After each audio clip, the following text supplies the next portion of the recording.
제가 요즘 사는 게 아닙니다. 거의 매일 그 협박과 폭력과 를 받고 있고, 결국은 뭐 언론자 문건대로 MBC 박문진의 이사 2명을 쳐냈고요. 교수들입니다. 왜냐하면 교수들이 제일 쉬운 상대이기 때문에 학교에 압력 넣기도 쉽고, KBS도 교수인분 한 분이 얼마 전에 그 사퇴를 하셨고, 저 혼자 남다 보니까 저만 거꾸로 틀리면은 이제 KBS가 장악이 되니까 온갖 방법, 뭐 집단 린치, 뭐 학교에 대한 뭐 협박, 그냥 뭐 폭언, 뭐 온갖 그 방법을 통해 가지고 하고 있어서 좀 사실 힘듭니다. 오늘도 사실은 좀 나오기가 좀 힘든 상황이었는데 또 이 중요성 때문에 아주 흔쾌하게 그 수락을 했습니다. 거기에 대한 얘기는 뭐 기회 되면 다시 하도록 하고요. 오늘의 자리가 이제 박정희 전 대통령에 대한 뭐 찬양 뭐 이런 거는 또 아니기 때문에 저는 일단 박정희 대통령 또는 박정희 체제의 좀 아쉬운 점 먼저 좀 말씀을 드리고, 하지만 왜 박정희 체제가 한국 현대사에 있어서 중요한 시기였고, 이 시기가 없었으면은 오늘의 그 번영이 없었다라는 얘기를 좀 하려고 합니다. 뭐 정치적으로는 분명히 박정희 체제가 억압적이었죠. 뭐 그를 독재자라고 표현을 하는데도 문제가 없을 듯합니다. 뭐 제3세계 독재 지도자들이 대개 그렇듯이 억압적 통치를 했지만, 조금 특히 심했던 그 부분들이 있었던 것도 우리가 인정은 해야 될 것 같습니다. 그런데 여기서 한국 사람들이 많이 헷갈리는 부분이 있습니다. 그러니까 뭐 박정희도 독재자, 뭐 김일성도 독재자, 뭐 김정일도 독재자인데 뭐가 다르냐, 이런 질문들을 많이 하는데 여기에는 큰 차이가 있습니다. 한국에 있어서 이승만과 박정희식의 독재라고 하는 것은 학술적으로 authoritarian regime이라고 표현을 합니다. 권위주의적 체제라고 해가지고, 이 체제는 비록 억압적이긴 하지만 언론의 존재를 인정을 하고, 관영 언론밖에 없지 않습니까? 전체주의 체제에서는. 그 다음에 강력한 야당, 다수당 또는 양당 체제에 있어서 야당의 존재를 인정한다는 점에서 큰 차이가 있는데 반해서 totalitarian regime, 북한이라든가 과거 소련이라든가 마오쩌둥 시절의 중국과 같은 경우에 전체주의 체제는 야당이란 게 어디 있고, 자유 언론이라고 하는 게 어디 있고, 선거라고 하는 게 어디 있는가, 이런 거를 우리가 구별을 해야 되는데 한국 사람들이 그런 것을 구별을 잘 못하고 있습니다. 이승만 체제도 마찬가지지만 박정희 체제도 비록 선거 부정을 이런저런 방식으로 했습니다. 그런데 그렇다 하더라도 선거를 거른 적이 없었다라고 하는 것도 다른 나라와 비교했을 때 인정이 돼야 될 부분이 아닌가라는 생각을 갖고 있습니다. 뭐 전쟁 때도 선거를 거르지는 않았죠, 대한민국은. 그리고 두 번째로 제가 아쉬운 점이라고 하면은 박정희 체제가, 박정희 전 대통령이 진정한 후계자를 육성하는데 게을리했다라고 하는 점을 지적을 안 할 수가 없습니다. 뭐 회고나 박근혜 전 대통령이 야인 시절에 했던 인터뷰를 보면은 아니다, 후계자를 키우고 있었다, 최규하를 후계자로 키우고 있었다라는 말씀을 하셨는데, 사실 이 얘기가 사람들에게 와닿지가 않았어요. 그러니까 최규하라고 하는 사람을 후계자로 했다라고 하는 것은 결국은 뒤에서 이제 수렴 총정을 하려고 했던 게 아닌가라고 하는 의심을 주기에 충분했던 것 같습니다. 삼사공화국을 보면은 사실 박정희의 후계자, 여권에서 후계자가 될 수 있는 사람은 단 둘밖에 없었습니다. 누구였냐면 하나가 바로 김종필이었고 하나가 김성건 씨였는데 두 사람을 그 후계자로 택하지 않았던 이유는 이건 그 박정희 입장에서 그 해석을 하는 겁니다.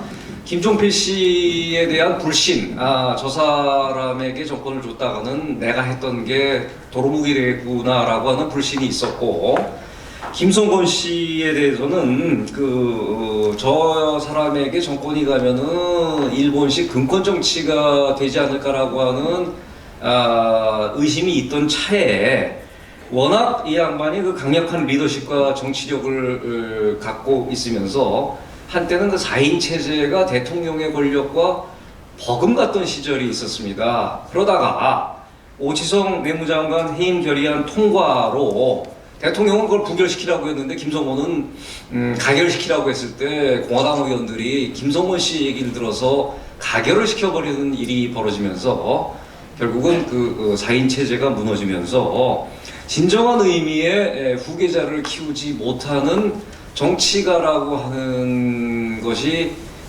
갖고는 비극성, 그게 결국엔 나타난 게 아닌가라는 생각을 합니다. 또 하나, 본인이 이제 군부 출신이었고 그 군을 통해서 집권을 했기 때문에 전두환 전 대통령도 그런 얘기를 했지만 자기도 군대가 제일 무서웠다라고 하는 얘기를 하더라고요. 그래서 박정희 자신도 군이 제일 무서웠기 때문에 당시 그 군부는 이북 출신들에 의해서 장악이 되고 있었죠. 그런데 이것을 급격하게 본인의 우호적인 영남 군벌로 대체하는 과정이 좀 급격했던 측면이 있습니다. 한 통계가 한 해에 20명이 장군 진급을 했는데 17명인가가 영남 출신이었을 정도의 편중을 가져왔고, 여기에 대한 그 반발 때문에 최세인 장군 당시 이군사령관이 강력히 반발을 하다가 군복을 벗는 그런 일도 있었고, 그 다음에 군부의 그 수뇌부를 의도적으로 약체로 만들어서 통치하려고 했던 방식을 취한 게 결국에는 그 11.6이라고 하는 거대한 비극을 낳게 된 결과가 됩니다. 그럼 김재규를 포함해가지고 군부에서 학교 성적이 다는 아니지만 학교 성적이 왜 끝에 있는 사람들만 그렇게 올렸는지, 왜 진급이 가장 늦었던 사람들을 나중에 참모총장 합참의장까지 올렸는지, 왜 일본군 하사관 출신 육사나 관동 만주 군관학교 출신이 아니라 하사관 출신들을 수뇌부로 올렸는지, 결국은 그런 것들이 결합이 돼가지고 11.6이라고 하는 비극이 일어났던 하나의 원인이 됐다고 생각이 됩니다. 자, 그러면은 그 역사적 의의에 대해서 좀 얘기를 해보도록 하겠습니다. 많은 사람들은 이제 박정희를 자유민주주의 체제를 훼손시킨 사람이라고 얘기를 합니다. 어느 의미에서는 그 얘기가 틀리는 것은 아니지만, 자유민주주의라고 하는 것은 그렇게 쉽게 이루어지는 게 아니고 오랜 그 숙성 기간을 통해서 만들어지는 체제이고, 대한민국은 불행히도 자유민주주의의 전통이 길지가 않았고 그것이 이식이 됐던 체제였기 때문에 이런 그 경험이 없는 상태에서 자유민주주의 체제의 그 훼손이라기보다는 자유민주주의 체제가 숙성되는 과정에서 왔던 진통이라고 해석을 해야 옳다고 저는 생각을 하고 있습니다. 박정희 시대가 어떻게 됐습니까? 교육을 받아서 대학생들이 많아지고, 그 다음에 세계 최빈국에서 중진국으로 돼서 이제는 먹고 살게 되고, 그래서 국민들이, 교육받은 시민들이 이제는 우리가 좀 자유를 좀 구가를 해야겠다라고 하는 생각이 자연스럽게 나오게 되고, 이러한 것들이 박정희 시대 그 권위주의적 체제를 더 이상 견디지 못했던 게 79년이 아니었나. 그때 일어난 것이 바로 그 부마 사태라고 생각이 됩니다. 물론 79년에 이 사태에는 뭐 조세 저항이라고 하는 요인도 있었지만 결국에는 박정희가 만들어낸 체제가 박정희 자신을 넘어섰을 때 생겨난 그 현상이 아니었나라는 생각을 하고 있습니다. 이것은 이승만도 마찬가지입니다. 문맹률 80%인 나라에서 국민교육을 시켜서 국민들을 교육을 시키고 문맹을 탈피하고 자유민주주의를 가르치고 대학생들이 또 많아졌죠. 그때 그러다 보니까 이승만식의 오토리테리언 레짐을 대학생들이나 배운 사람들이나 시민들이 더 이상 견디지 못했던 것이 그 자일구였다. 그래서 이승만이나 박정희나 저는 자기 성공의 희생물이었다라는 생각을 합니다. 왜냐하면 실패한 레짐에서는 절대로 시민들이 민주혁명이라든가 이런 거를 할 여지가 없어요. 능력이 없어요. 그런 점에서 이승만과 박정희는 자유민주주의를 훼손했다라기보다는 자유민주주의를 이 땅에 만드는 데 있어서 그 진통을 겪어야 됐던 시기로 생각을 하고 있고, 그 다음에 왜 민주화와 산업화를 동시에 추진하지를 못했냐라는 그 비판이 나오고 있습니다. 그런데 세계 어느 나라에서도 산업화와 산업혁명과 자유민주주의 혁명이 동시에 일어나는 나라는 없습니다. 자유민주주의와 산업화의 아버지인 영국조차도 이것이 순차적으로 일어났지 동시에 일어난 나라는 단 한 군데도 없다는 것을 생각해 봤을 때 산업화를 이루고 나서 그렇게 생겨난 중산층, 시민층이 자유민주주의 체제를 버텨낼 수 있는 역량이 생기는 거지, 이게 동시에 추진된 예가 없었고 거꾸로 된 경우에도 결국에는 자유민주주의를 지탱해낼 만한 기반이 없기 때문에 무너지는 것을 우리가 역사상 뭐 필리핀의 막사이사이 체제 이후의 필리핀 상황 같은 거 보면은 너무나 자명한 것 같습니다. 제일 중요한 것은 박정희 체제가 뭐 조갑재 대표님께서 너무 잘 설명하셨기 때문에 제가 보완은 하지 않도록 하겠습니다. 제일 중요한 건 내셔널 시큐리티의 문제입니다. 지도자가 해야 될 일은 거기에 있어서는 뭐 누구보다도 훌륭한 그런 그 업적을 냈고, 또 하나 경제 체제, 경제 성장을 박정희 시대의 이제 최고 치적이라고 얘기를 합니다. 그런데 여기에 대해서 제가 최근에 쓴 글이 아직 공개는 안 됐습니다. 이번 달에 나온다는 얘기는 들었는데, 이런 이 딴지들이 들어와요. 제가 중국에 학술 출장을 갔을 때 기모라고 하는 명예교수가 사람들 있는데서 저한테 아주 대놓고 질문하더라고요. 강 교수, 내가 봤을 때는 누가 그때 대통령이 됐어도 경제 성장은 할 수밖에 없었고 그렇게 나갈 수밖에 없었다고 생각하는데 그거 어떻게 생각해? 제가 유학 시절에 경제과 교수, 미국에서 경제과 교수를 하고 있는 정모 교수가 한국은행 출신인데, 아이고 뭐 한국의 경제 발전 그거 한국 사람들이 너무나 부지런한 사람들이기 때문에 박정희 아니라 박정희 조카가 대통령이 됐어도 한국은 경제 발전을 할 수밖에 없었다라는 얘기를 하더라고요. 그래서 거기에 대해서 제가 조목조목, 저는 또 그런 얘기를 들으면 그냥 넘어가지 않고 좀 무한하다 싶을 정도로 어르신들에게도 좀 반박을 하는 좀 성격입니다. 거기에 대한 그 반박을 제가 좀 종합을 해서 좀 얘기를 하도록 하겠습니다. 자, 한국 사람들이 그렇게 부지런해서 경제 발전을 할 수밖에 없다고 얘기를 하면은, 제가 봤을 때 이북 출신들, 북한 분들은 남한 출신들보다 기후적인 조건 뭐 이런 것 때문에 훨씬 더 부지런합니다. 그러면은 같은 민족인 북한 주민들이 그렇게 부지런한데 왜 북한은 기하선상에서 헤매고 남한은, 대한민국은 경제 성장을 이뤘는지에 대한 설명을 할 수가 없어요.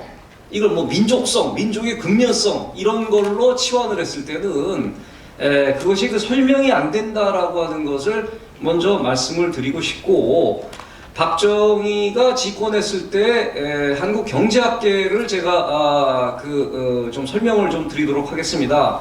한국 경제학계는 서울대 상대, 서울대 경제학과를 중심으로 민족경제론 또는 좀 더 유식하게 얘기하면 식민지 반봉건 사이론이라고 하는 이론 체계가 완전히 또아리를 틀고 이것이 그 주류 경제로 행세를 하고 있었고, 여기에 속하지 않는 교수들도 여기에 일정 정도 협조를 해야 살아남는 구조였습니다. 이것은 뭐 연세대 경제학과, 고려대 경제학과, 성균관대 경제학과 할 거 없이 거의 모든 경제학과가 이 논리로 무슨 얘기를 했냐면은 민족공조로 가야 된다, 폐쇄경제로 가야 된다, 농업, 경공업 중심으로 가야 된다. 왜? 우리가 세계 경제체제 속에 이렇게 편입이 되는 순간 우리는 가난한 나라에서 더 가난한 나라가 될 것이고, 종속적인 국가에서 더 종속적인 국가가 될 것이다 라고 하는 논리가 듣기에는 너무나 멋있어요. 그러니까 자급자족적인, 조금 못 살더라도 아주 우리가 자주적인 그런 체제를 만들어야 된다라고 하는 논리가 정치적으로 집대성된 것은 대중경제론이라고 하는 논리였습니다. 김대중 전 대통령께서 대통령 후보일 때 내놓은 얘기인데, 이것은 그 저자가 김대중 대통령이라고 얘기가 되지만 사실은 저자는 박현채 교수가 대피를 하셨고, 그것에 대한 그 세부 사항은 그 박현채 교수의 그 제자들이 성균관대 그 교수로 계셨던 모 교수님이 지금은 이제 그분은 이제 전향을 하셨습니다.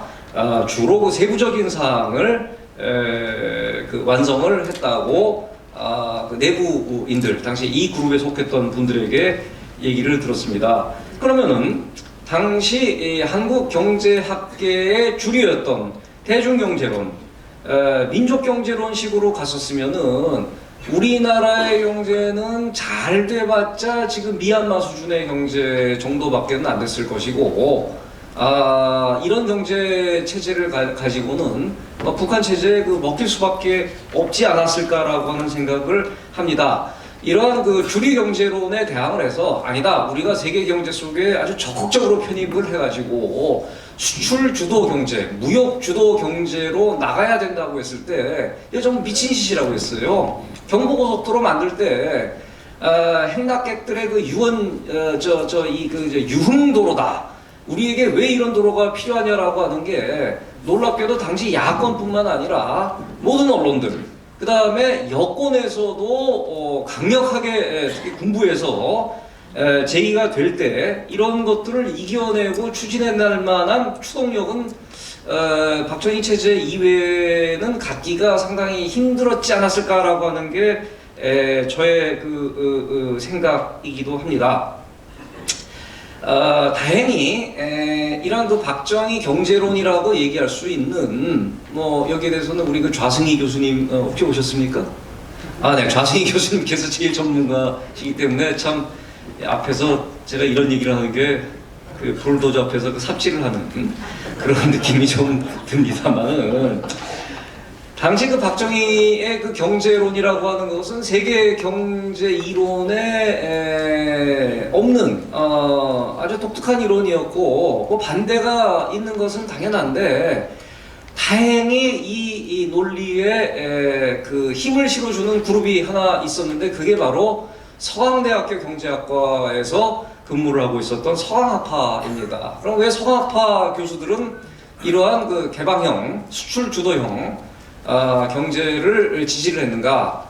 이분들의 성향을 보면은 재밌게도 서울대 경제학과 출신들이 거의 없습니다. 남동우 교수 국민대 정치학과 출신이세요. 이승윤 교수 서울대 영문과 출신이세요. 주로 이러한 분들이 일본식 경제, 일본식 좌파 경제사관에 완전히 서울대나 연대나 고대나 성균관대 교수들이 찌들어 있을 때, 미국, 독일, 영국 이런 데서 최첨단 경제론을 배우고 온 젊은 교수들이 포진을 할 수가 있었고, 이러한 분들의 그 논리대로 결국은 박정희 경제체제의 경제 브레인으로서 이것을 추동해 나간 그룹이 교수로서, 그리고 나중에 관료로서 영입이 된 그 서강학파였다고 생각이 됩니다. 그래서 박정희 체제가 없었더라도 누가 됐어도 경제 발전했었다라고 하는 논리는 제가 봤을 때는 이러한 여러 방증들을 봤을 때 그 타당성을 결여하고 있다. 안보 체제는 더 말할 것도 없고, 그리고 자유민주주의의 훼손이라고 하는 것도 자유민주주의가 생겨나는 진통으로, 숙성해 나가는 진통으로 해석이 돼야 된다고 생각을 하고 있습니다.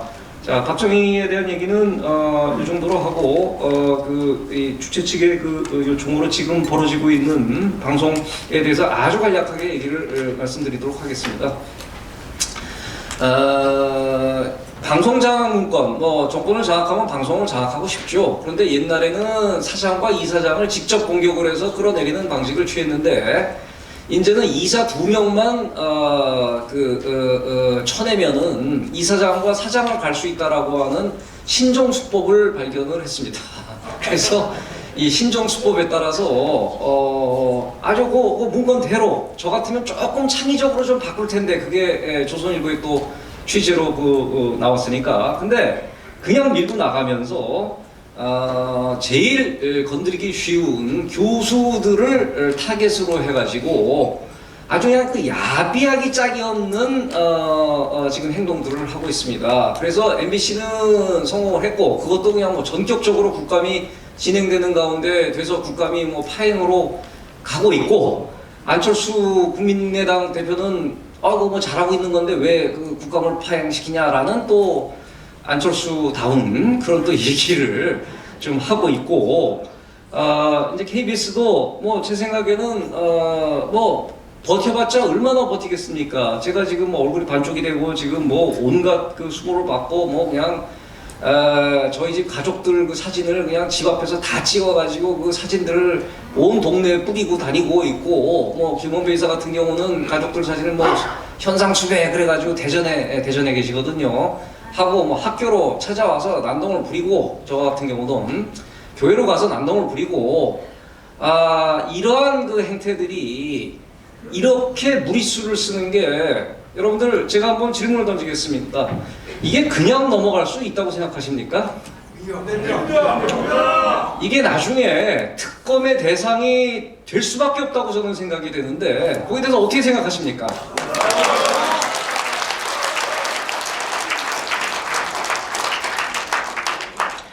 하고 싶은 얘기는 정말 많지만 오늘은 박정희 전 대통령에 관한 얘기이기 때문에 제 얘기는 여기서 마치고, 제가 질문 대답 시간에 질문이 들어오면은 아주 성실하게 답변을 하도록 하겠습니다. 감사합니다.